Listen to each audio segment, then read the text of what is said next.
My name is Angela Waller. I'm an 11-year breast cancer survivor, and I was diagnosed at the age of 34.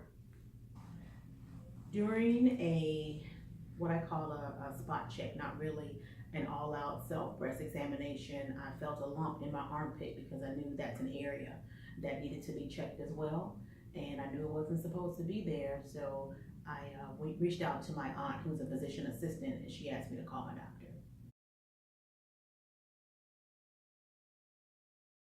It was actually a month, and only because I was finally at a position that offered health care, but I was still in my 90-day window. So I had to wait another month before my insurance kicked in, before I was actually able to make an appointment. I lost my mom to breast cancer at an early age. She died at 46. So it was always something that was in the back of my mind. But to feel something and to say, okay, initially think, okay, that's breast cancer, no.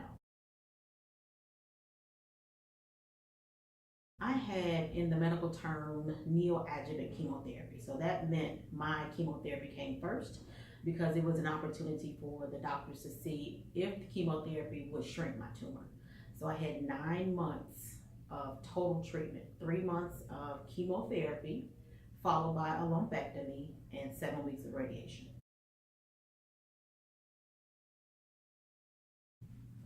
I found that I was resilient and strong, learning to activate and lean on my faith, that my friends and family were utmost important to me, and they were absolutely with me every step of the way. So it just made me appreciate them more, and finding out that I had so much more to give and to offer post-diagnosis, which is a whole new life after breast cancer for me.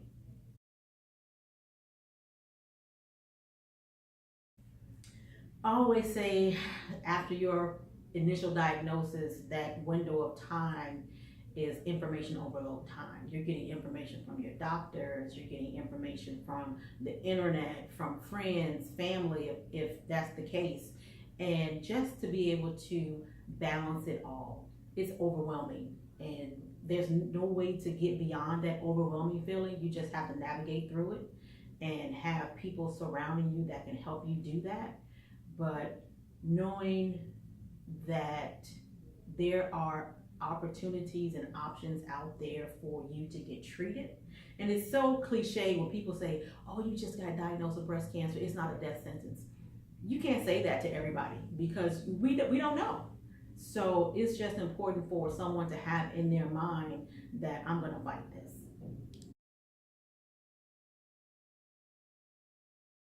That we have to talk about it.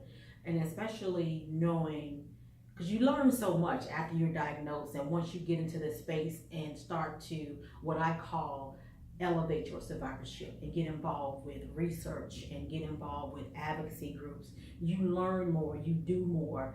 And I learned that if a mother is diagnosed, a first-time relative, a mother and aunt is diagnosed with breast cancer at a certain age, her daughter is potentially likely to get breast cancer a generation back.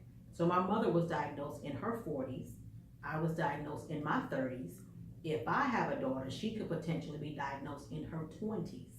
So it's always important for women of color to have the conversations, to know family history, to talk about Big Mom and Aunt B, who, oh, why is she walking with her arm like that? Or why is her arm swollen? Or why did she get her breast cut off? And so many stories go to the grave, but they can't.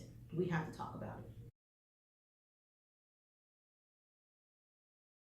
That Black women have to be at the forefront of every level of opportunity when it comes to breast cancer, to be at the table, to talk to lawmakers, to talk to policymakers, to talk to advocacy groups, to be a part of the whole entire conversation about what happens to us before and after we're diagnosed with breast cancer.